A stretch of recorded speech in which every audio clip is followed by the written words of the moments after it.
Hey, do you guys want to buy a kingfish? You want to live in a crazy house even though you're not crazy? Are you in the market for two-headed monsters? If you just like listening to more stories every week, then you can help me out. Go to my website, jmohr.com, and click on the Amazon link on my website. If you're going to be shopping at Amazon anyway, why not help support More Stories at the same time by going to jmohr.com, jaymohr.com, bleep, and then click on the Amazon link to their homepage, and then you can shop for whatever you want. Instead of me pushing a product on you, you can just simply go to Amazon.com through jmohr.com and get any product you want. I mean, I do a lot of favors for you, don't I? I ask you for one thing here, Henry. Go to Amazon.com through jmohr.com. Look, this is Harvey Keitel. Go to jmohr.com. Click the link. Who's going to be okay at Amazon.com through jmohr.com? Say the damn words. Do me a favor. Help us out. Help keep this podcast rolling. You know how much money I got to pay Matt Cohen every week? Go to Amazon.com through jmohr.com, and I will personally mail each of you $15 million. Part of this was made up. I am fired up. Fort Lauderdale, FLA, baby. The Improv, Friday, March 16th. I'm at the Fort Lauderdale Improv. I'm also there Saturday, March 17th. And, of course, the Cool Show, Sunday, March 18th. You know why it's cool? Because you got to go to work the next day and you don't give a darn. As Colin Quinn would say, you don't give a care. You're going anyway, even though you got to go to work. West Palm Beach Improv, Thursday, March 22nd. Friday, March 23rd. Saturday, March 24th. Come on, peeps. Let's make it happen. And Canada? Where you at, Canada? America's tiny little hat. River Rock Casino in Richmond, British Columbia, March 30th. Thank you for listening to me blather. Now, on with the show. Put your name on it. Just put your name on it. That's all I say. Be a man or a woman. Put your name on it. Well, I'd like to hear about it, potheads. How the fuck you gonna know how to be great if you don't study greatness? Look at the game tape. Donuts.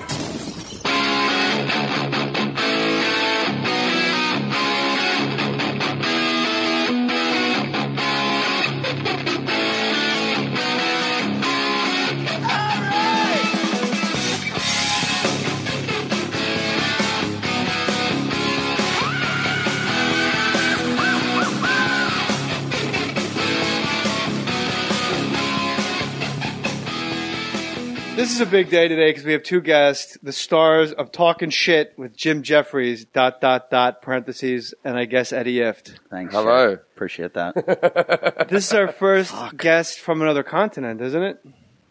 You've never had a foreign guest? We've had people that were strange, He's and xenophobic. foreign, and afraid of foreigners. Jeremy Guthrie's Mormon. He was a baseball pitcher. You had him on here? Baseball in Australia. Yeah, Graham Lloyd pitched for the Yankees. I threw a pitch for the Cubs very poorly, didn't make the distance. Australians probably aren't known for their fastball. But I still find that I was booed. I found that, I'll tell you- unnecessary. I'll tell you why you were booed. I thought about it. Why? Because in cricket, they don't break their elbow. They bowl the ball. It's called bowling. They throw it. You keep your arm straight, and you kind of like wind your arm and throw it. And that was his excuse. We don't throw a ball like that. When you're in the outfield in cricket and you throw the ball in, you throw it like a baseball. So you should know how to throw. No, I can never throw a cricket ball. When you get on there, I assume you've done this before, done the first pitch thing. Yeah. Yeah, 2 times. Once was horrible, and once I fucking smoked it up there. I think I'd like to have another go at it. You will. Yeah, I think I'd like to have another Those go. specials you strung together, Yeah. you'll get a go at it. But it's like holding cancer. When you go out there, just that panic that they have. Oh, yeah. I think. And I was very sick that day as well. I know that's not an excuse, but I Hungover or remember sick? I had the flu actually. But Flu, you know what they say in the NBA? Flu-like symptoms. well, the thing when I don't know who this guy is, but this is what happened the day that I threw the pitch. Right, I went out there, and all the CAA people were there because it was the Chicago Comedy Festival. So my agents were all there. So they were all. You're at CAA with Matt Frost? No, not with Matt Frost, but Nice Nick talking to you. Safaro. And so anyway, you get when agents show up at a gig, they start fluffing around you and they're in the dressing room and they just don't realise that 99% of gigs you do, there's no management involved. It's disgusting. And you're just fine. You can take care of yourself. They're there for actual sliced cucumbers. Yeah, you're not a child. You can and a do bag things. of Frito chips. Like Barry Katz will just go to a Whitney taping and be like, "Good show tonight, man." And you're like, "Why are you here?" Like, she's not even your client anymore. He goes, "Have you tried the spicy chicken? Do you know Steve Small from Paradigm?" So I go down there, and one of the exec ladies from fucking from the Cubs goes to me, "Oh, one of the players is a fan of yours, right?" And I didn't expect a baseball player to know who I was. So they take me down to the dugout, and there's this guy down. I don't know who he is, but he got ginger hair. I don't know his name, right? And they must have told me his name before I met him. And they were like, oh, he's a big fan. So we chatted about comedy, and we talked about one of my specials, and we sat in the dugout. And then I said, "Well, what are you doing today?" And he goes, "Oh, I'm a starting pitcher. I don't start again until Sunday." I go, "So why do they make you wear the uniform?" And he goes, "Oh, well, I could start. You know, there's a chance I could start, but I probably won't be starting. I could play if we go through the whole roster type of thing." I said, "So what are you doing?" He goes, "Oh, I'm getting drunk." And he holds up his fucking, he holds up like his Gatorade cup, and I know the smell of Jack and Coke from a fucking distance, you know what I mean? And I went, "That's Jack and Coke." He goes, "Do you want one?" And I went, "I kind of do want one." I hadn't drunk for a while at that stage, right? And I went, "Yeah, I do." So he goes into the locker room. He comes back with a Jack and Coke, like in a big pint of the stuff. I wonder why the Cubs don't win. Yeah. Anyway, so I'm like, excellent, right? So then I threw my horrible pitch. I'm like, excellent. I watched the Spicoli. I watched the rest of the game. They win like 12-4 or something. The Cubs win? Yeah, huge. Cubbies win. A huge win. And so they say to me, "Do you want to meet the players afterwards?" And I said, "Sure, yeah, I'll meet them afterwards." You're probably pissed at this They were point. in a good. Yeah, I was drunk by that point. I had a show to do and all that type of stuff, right? So I go into the locker room, and they're all just walking around there naked. There's the people being interviewed at their lockers, and this cunt passed out in front of his locker inside his little chair. Do you know his name?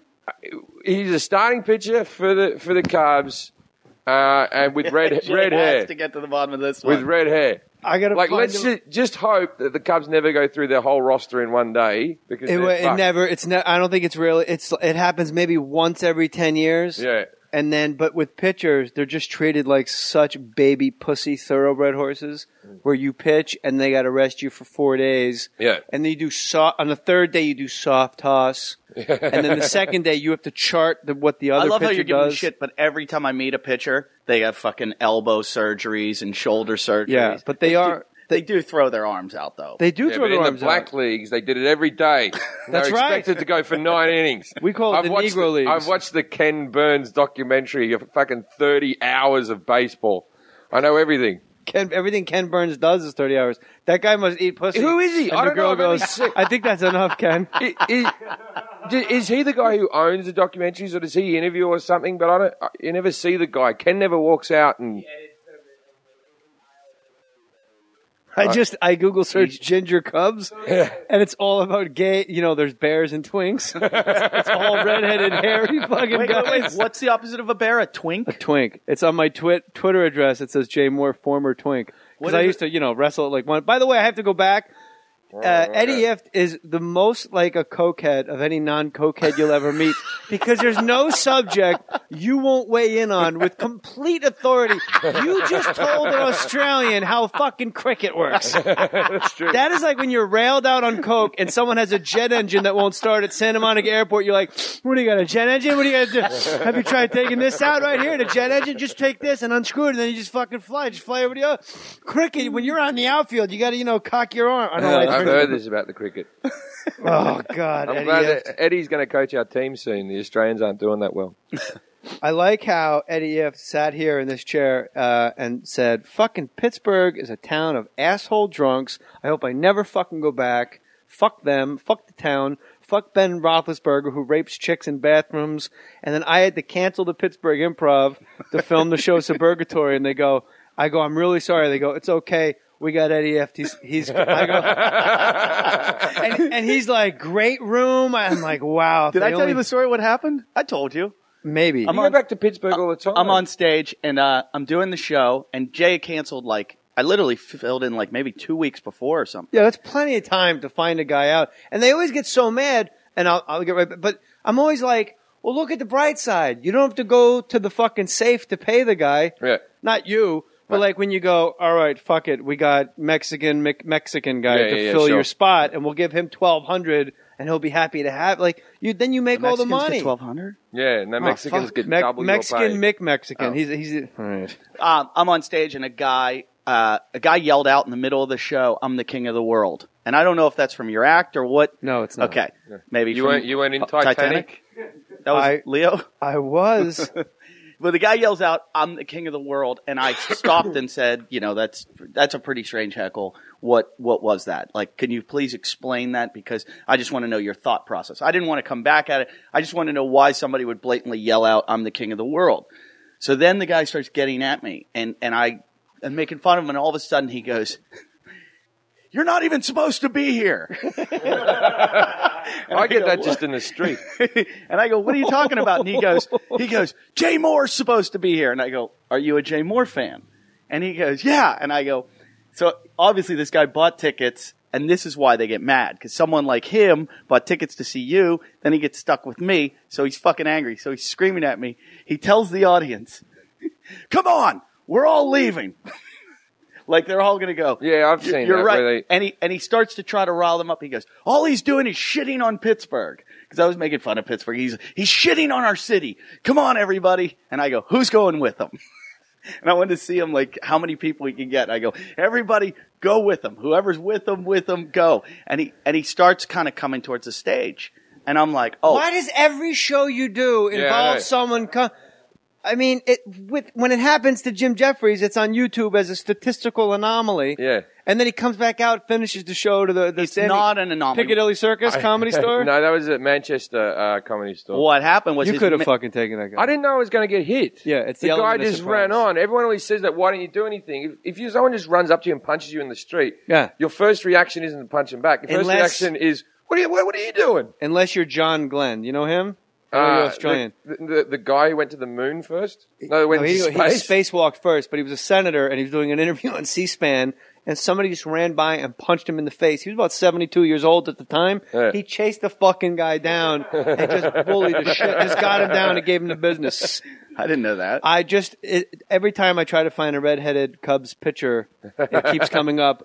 Ginger Beaumont, 1908, Chicago Cubs. No, well, it's all clippered, but he's obviously a ginger. And what's a twink still? I want to know. A twink's a fag. That's not a bear. Which one? That's tiny and skinny, like ribs showing, like... I'd be a bear, you'd be a twink. Yeah, you'd be a twink without twink. that cool hockey playoff beard. You look good. Yeah, but I think if I'd definitely be a pitcher. There's no way I'd catch if I was gay. Then what's the point of being gay if you're going to pitch? Who cares? You can just get a girl and hate fuck her. Yeah, If you're going to be gay, fucking do it. Yeah, I agree. Lay down, hold your ankles, and let Next you're going to say, "I wouldn't kiss them and I wouldn't give blowjobs. I'd only put it in their eyes." All right. That's a very selective gay you've got there.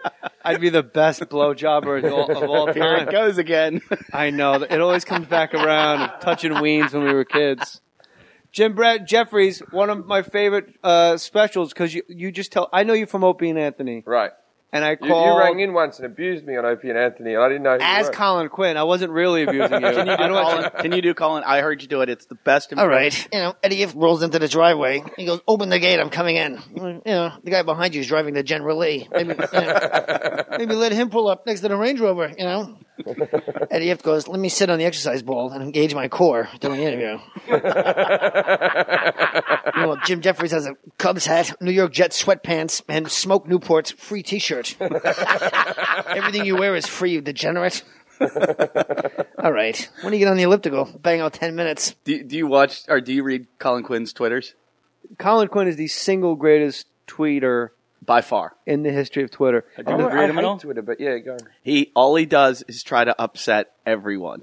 He goes, I finally got a sponsor for all my tweets. It's the Rahman Abdullah Palestinian Defense League. and everybody's like, "Oh my god!" But then what makes the it great? responses are amazing. One person, when he goes, Gaddafi died, we could all agree he was a great man and made a few bad decisions in life, Like that's the tweet.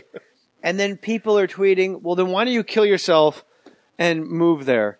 And I'm like, wow, you just told him to kill himself and then move there. Like, these people are so stupid. But that is the American go-to argument, is that why don't you move there? Why don't you leave if you don't like it? Love it or leave it. Well, What is it in Australia? Hold on, if you were on already. This guy's a big shot. It's amazing. You invite him to this. Australia has the same policy. If You don't invite him love to the Australia- States, he shows up a headliner, and you're Mexican filling in for me for $1,200. I still have the smaller room in the house, though. You know what's funny? When he was on the podcast, he's explaining the dynamic of your relationship. Everything's